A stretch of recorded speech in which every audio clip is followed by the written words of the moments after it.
जय श्रीराम मित्रांनो, welcome to my YouTube channel and you are watching that Pune rider.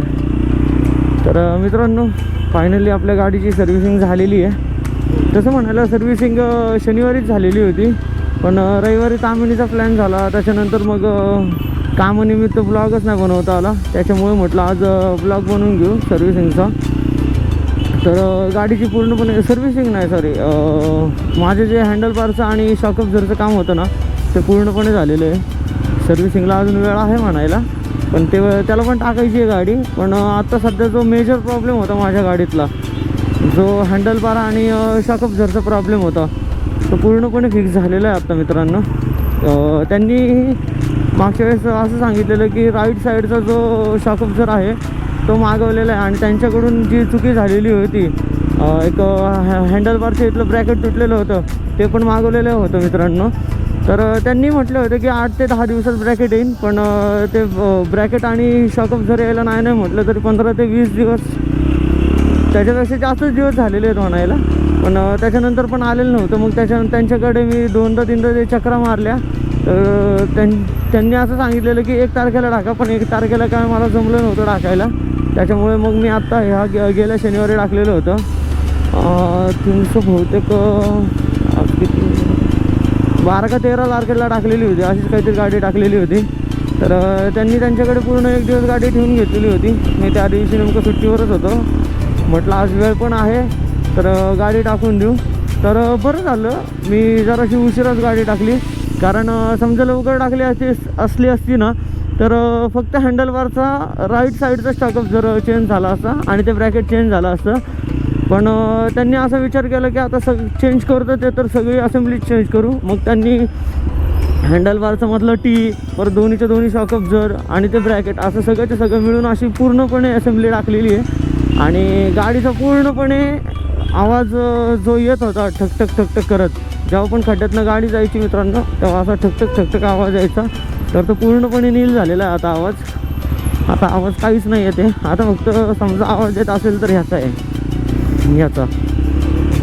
तर ते पण आता बदलायचं आहे. मला वाटतं बोबोचं जे चार्जिंगवालं आहे मोबाईल होल्डर, ते घ्यावं. कारण ऑन द गो चार्जिंग करायला पण लागते कधी कधी मित्रांनो. कारण कधीतरी राईडचा प्लॅन झाला आणि समजा मोबाईल डेड झाला, तर मग त्यावेळेस आपण काहीच करू शकत नाही. आणि तुम्हाला तर माहिती आहे, सॅमसंगच्या मोबाईलला फक्त 25 वॅटचं चार्जर येतं, त्याच्यामुळे त्याला त्यांनी चार्जिंग करत बसणार. हो काका, इकडं पण बघा जरा. तर सॅमसंगच्या मोबाईलला एक तर 25 वॅटचं चार्जर येतो, आणि त्याच्यात नाही म्हटलं तरी भरपूर वेळ लागतो. माझ्या मोबाईलला चार्ज व्हायला नाही म्हटलं तरी 1.5 ते 2 तास जातात फक्त चार्ज व्हायला. आणि मोबाईलची बॅटरी तर एवढी खतरनाक ड्रेन होती. त्याच्यामुळे मला वाटतं की बोबोचं जे चार्जिंगवालं मोबाईल होल्डर आहे ना, ते घ्यावं. कारण माझ्या मोबाईलला तर वायरलेस चार्जिंग सपोर्ट करत नाही, त्यामुळे ते घेऊन काही उपयोग नाही आहे. तर फक्त आता म्हणजे माझ्या म्हणण्याचा उद्देश एवढा आहे की पूर्णपणे आवाज नील झालेला आहे, आणि येतो इथं फक्त ह्या मोबाईल होल्डरचा आवाज येतो आहे. तर सगळी कामं झालेली आहेत गाडीची. आता फक्त सर्व्हिसिंग बाकी आहे. त्याच्यामुळे म्हटलं एकदा ब्लॉग शूट करून एकदा सांगावं तुम्हाला की कसा काय एक्सपिरियन्स होता माझा. एक्सपिरियन्स असं म्हणायला 75% चांगला होता, 25% खराबच होता. कारण नाही म्हटलं तरी मी ऑगस्टमध्ये गाडी घेतलेली ही, आणि त्याच्या लगेच 1 महिन्यानंतर हा मला प्रॉब्लेम जाणवायला लागला होता. पहिला एवढा नव्हता प्रॉब्लेम, पण नंतर जसं मी गाडी चालवत गेलो, कारण इंडियन रोड्सचं तुम्हाला माहितीच आहे की रस्त्यांमध्ये खड्डे नसतात, तर खड्ड्यांमध्ये रस्ते असतात. त्याच्यामुळे मग तो प्रॉब्लेम अजूनच वाढत गेला. तसं म्हणायला मी भरपूर वेळा कन्सल्ट करण्याचा प्रयत्न केला होता की असा प्रॉब्लेम आहे म्हणून, पण त्याच्यावर काही सोल्युशनच निघत नव्हतं. त्यांना वाटत होतं की सगळी जी ह्याचं जे मूळ कारण आहे ते काहीतरी हेडलाईटमधूनच आहे, हेडलाईटच्या असेंब्लीमधून. मला पण पहिलं तेच वाटत होतं, कारण आवाज सगळ्या तिथूनच येत होता. पण 8 ते 10 वेळा दाखवल्यानंतर शेवटी मग एकदाची मी 2 ते 3 दिवसांसाठी गाडी सोडलेली होती. मग त्यांनी दुसऱ्या गाडीचा शॉक अब्झर्वर बसवला, मग त्याची टेस्टिंग घेतली. तर त्यांच्या अशा लक्षात आलं होतं की हा हेडलाईटचा प्रॉब्लेम नसून हा शॉक अब्झर्वर असेंब्लीचा प्रॉब्लेम आहे. तुम्हाला जसं मी मागच्या ब्लॉगमध्ये सांगितलेलं, जो शॉक अब्झर्वरचा प्रॉब्लेमचा जो ब्लॉग टाकला होता, त्याच्यामध्ये मी जसं तुम्हाला सांगितलेलं आहे की राईट साईडचा जो शॉक ऑब्झर्वर होता ना, त्याच्यामधला जो टेपर स्पिंडल असतो ना, त्याचा प्रॉब्लेम होता हा. तर पूर्णपणे त्यांनी तो आवाज नील केलेला आहे. आता काही प्रॉब्लेम नाही तसं म्हणायला गाडीला. तर त्यांचं म्हणजे मी ज्या सर्व्हिस सेंटरमध्ये गाडी टाकलेली होती, नवशा मारुतीचे इथे सर्व्हिस सेंटर आहे त्यांचं सिंहगड रोडला.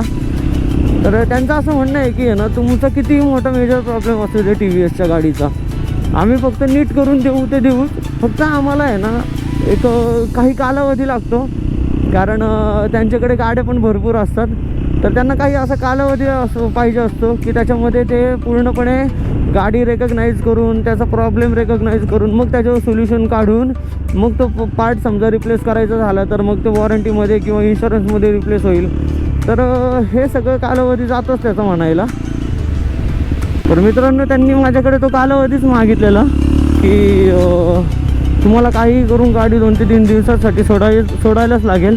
पण माझे मित्रांनो पूर्णपणे पेशन्स लेवल संपलेले होते.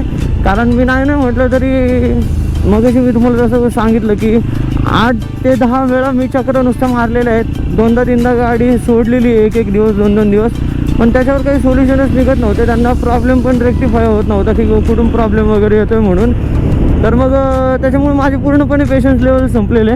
पण शेवटी म्हटलं आता काय करणार, गाडी तर आपली नीट करायचीच आहे. म्हटलं अजून थोडा वेळ देऊन बघू, जर काहीच नाही झालं तर मग आपल्या हातात पण काहीच नाही, आपल्याला तशीच गाडी चालवायला लागेल. त्यापेक्षा म्हटलं आपण देऊन टाकू एकदाची गाडी. तर त्यांना मी गाडी दिली. मग त्यांनी तो प्रॉब्लेम रेक्टिफाय केला. त्याच्यानंतर मग त्यांनी आम्हाला असं आहे प्रॉब्लेम म्हणून सांगितला. तर सर्व्हिसिंग सोबतच ते मी काम केलेलं होतं जे प्रॉब्लेम रेक्टिफाय करण्याचं होतं.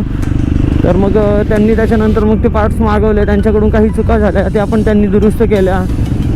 तर एक्सपिरियन्स चांगला होता माझा.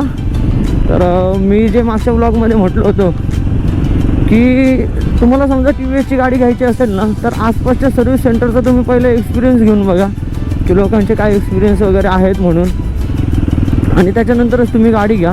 गाडी वाईट आहे असं नाही, गाडी खूप चांगली आहे पळायला वगैरे, किंवा ॲव्हरेजला म्हणायला थोडी आहे.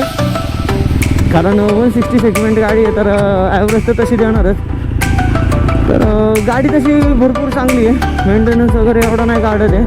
पण आसपासच्या सर्व्हिस सेंटरचा पहिलं तुम्ही एक्सपिरियन्स घ्या. तर बाय द वे आपला टॉपिक हा होता की गाडीचं पूर्णपणे काम झालेलं आहे, आणि पूर्णपणे काम झालेलं आहे. आणि त्याच्यानंतर मग आता सर्व्हिसिंगला टाकण्याची वेळ येईल 500-600 किलोमीटर नंतर, तेव्हा सर्व्हिसिंगला पण टाकायची आहे. हा होता आपला जे माझ्या गाडीचा प्रॉब्लेम सॉल्व झालेला आहे. त्याच्यानंतर मान्य ब्लॉग भरपूर विचार येते, पण काय करणार तर कामामुळे एवढा वेळ भेटत नाही आहे. तर प्लीज लाईक, शेअर, सबस्क्राईब करा. तोपर्यंत जय श्रीराम.